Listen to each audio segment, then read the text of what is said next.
Hello, good morning student. Welcome to online class 8th। बच्चों, आज मैं आपको हिंदी लिटरेचर में चैप्टर 17 आदमी और खच्चर पढ़ाने जा रही हूँ। प्रस्तुत पाठ में जो आपको बताया गया है आदमी और खच्चर, इस पाठ के लेखक हमारे यशपाल जी हैं। बेटा, इनका जन्म 3 दिसंबर 1903 को हुआ था और इनकी मृत्यु 26 दिसंबर 1976 में हुआ था। इनका जन्म फिरोजपुर छावनी में हुआ था और इनकी प्रारंभिक शिक्षा स्थानीय स्कूल में हुआ था। विद्यार्थी काल से ही ये क्रांतिकारी में जुट गए थे। इन्होंने अमर शहीद भगत सिंह जैसे क्रांतिकारियों के साथ मिलकर स्वतंत्रता आंदोलन में भी भाग लिया था।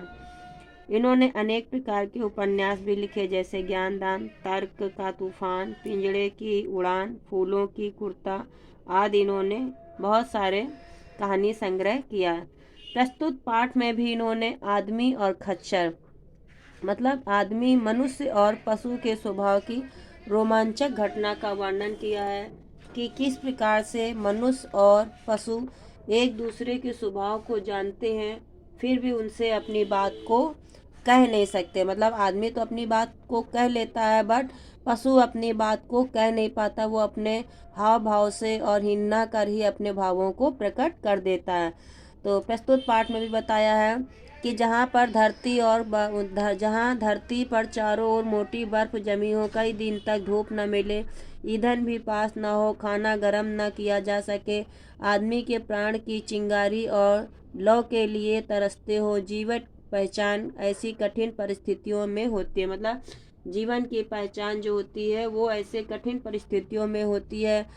तो लेखक का कहना है कि कठिन परिस्थितियों में हमें अपना मार्ग छोड़ देना चाहिए नहीं।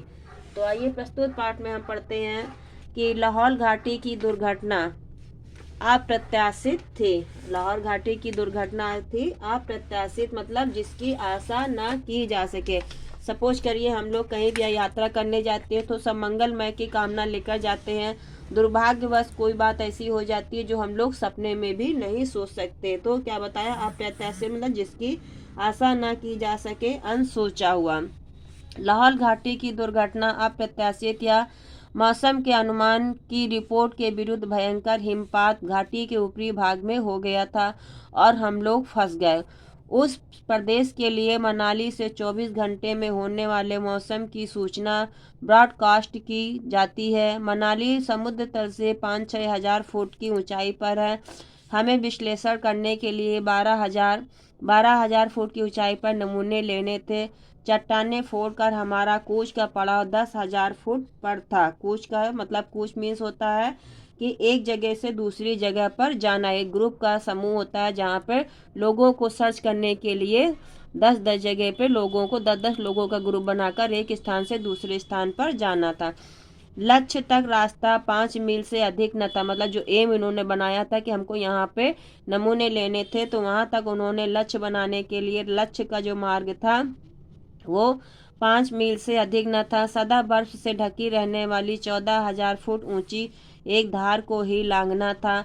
धार को लांघने के लिए केवल एक ही दर्रा था। दर्रा मतलब पहाड़ों के बीच का एक रास्ता जो होता है घाटी, उसे हम दर्रा बोलते हैं।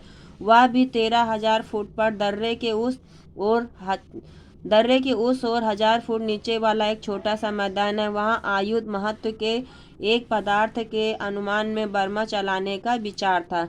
बेटा, आयुध का मतलब क्या होता है? आयुध मतलब होता है युद्ध का सामान, मतलब युद्ध का हथियार बनाने के लिए जहाँ पे एक फैक्ट्री टाइप की होती है, वहाँ पे आयुध के महत्व के एक पदार्थ बर्मा चलाने का विचार था। बर्मा मतलब जैसे ड्रिलिंग मशीन होती है, जैसे हम लोग आजकल दीवारों में इलेक्ट्रिशियन लोग छेद करते हैं, उसे बोलते हैं ड्रिल मशीन।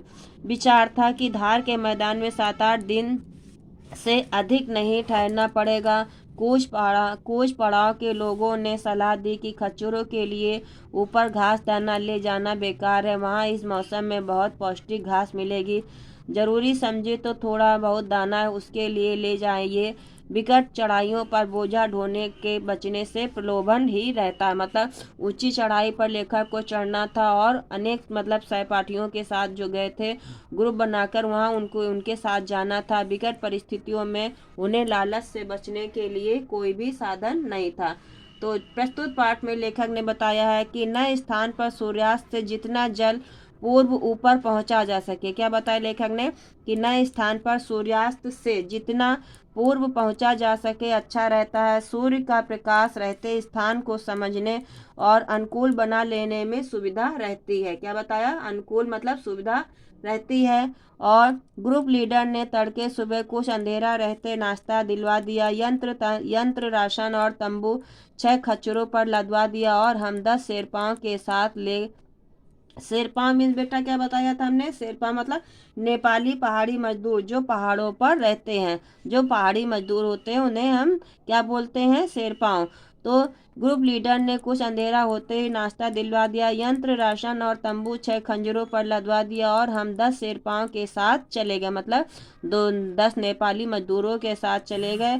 और पाँव फटते फटते 12 बजे मतलब मेहनत करते करते हम लोग थक गए। खच्चरों के लिए दाना 9-10 बजे तक मिलना था। शेरपाओं का मुखिया, क्या बताया मैंने? शेरपाओं का जो मुखिया था, लीडर था, उसने अपने 9 आदमियों को 6 खच्चरों के पीछे रह दिया। उसने तय किया कि यह दाना वहाँ दाना मिल जाने पर बड़ी बर्मा मशीन के लिए ईंधन लेकर हमारे पीछे आ जाएगा।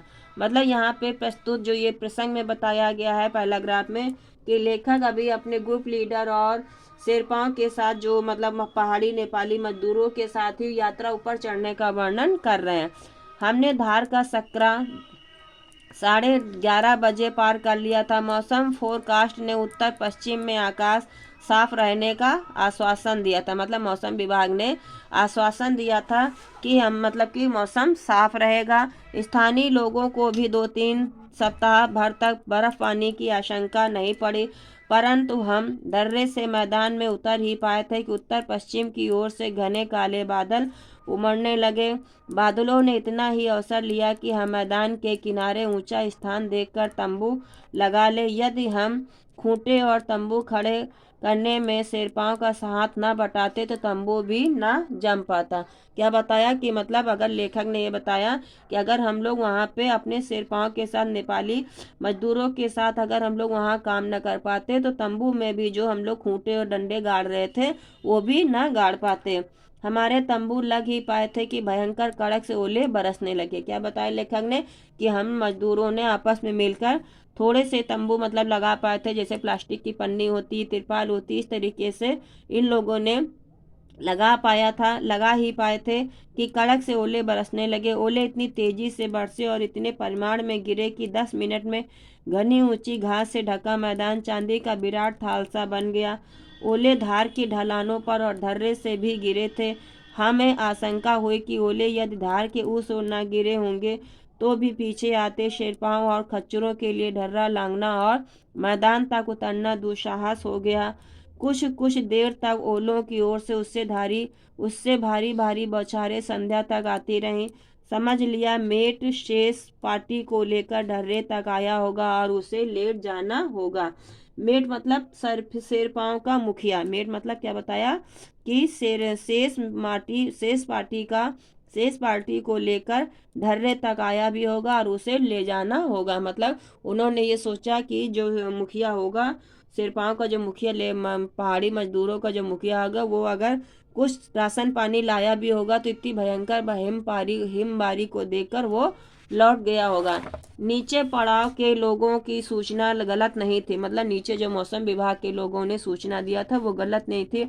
मैदान में बढ़िया घास मौजूद थी, परंतु अब उसे ओलों की 7 इंच मोटी तह ने दबा लिया था। हम चिंतित थे भूखे खच्चरों को क्या दे। मतलब जो वहाँ पे लीडर था वो ये चिंतित परेशान हो गया कि हम लोग तो अपना भोजन कर किसी तरीके से एडजस्ट कर लेंगे, लेकिन जो हम जानवर हैं हमारे, वो हमारे खच्चर क्या खाएंगे। सूर्यास्त के घंटे बाद हमने जमा हुआ पैराफिन मतलब एक मोमबत्ती की तरह होता है जो जमा हुआ था, जिसे हम लोग मोमबत्ती बोलते हैं। पैराफिन जलाकर राशन गर्म किया। मोमबत्ती को जलाकर उन्होंने राशन को गर्म किया, क्योंकि वहाँ पर भारी हिमपात थी, इसलिए वहाँ पे सब कुछ ठंडा हो गया था। खाकर सर्दी से बचने के लिए रजाई के थैलों में हो गए, मतलब रजाई के अंदर घुस गए। भूखे खच्चर तंबू में हिनना कर अपना चारा मांग रहे थे। रात तंबू पर आहट पर से गिरने पर अनुमान होता रहा। सुबह उठकर देखा कि रात में काफी बर्फ पड़ रही थी। मैदान में बल्लम गाड़ने पर 1.5 फुट तक भीतर अंदर धंस जाता था। मैदान के चारों ओर ढलानों पर भी काफी बर्फ जम गई थी। धार के ढर्रे में भी काफी बर्फ भर गई थी। तो बच्चों, आज मैं आपको यहाँ इसी पाठ के अंतर्गत आपको इतना समझाया। नेक्स्ट पैराग्राफ में मैं आपको दूसरा पैराग्राफ समझाऊंगी। आज पैराग्राफ में आपने इतना समझा और जूम ऐप क्लास में भी मैंने आपको अच्छे से एक्सप्लेन किया होगा। आई होप कि ये चैप्टर आपको अच्छे से समझ में आ गया होगा। इसके क्वेश्चन आंसर वर्ड मीनिंग लिखिए।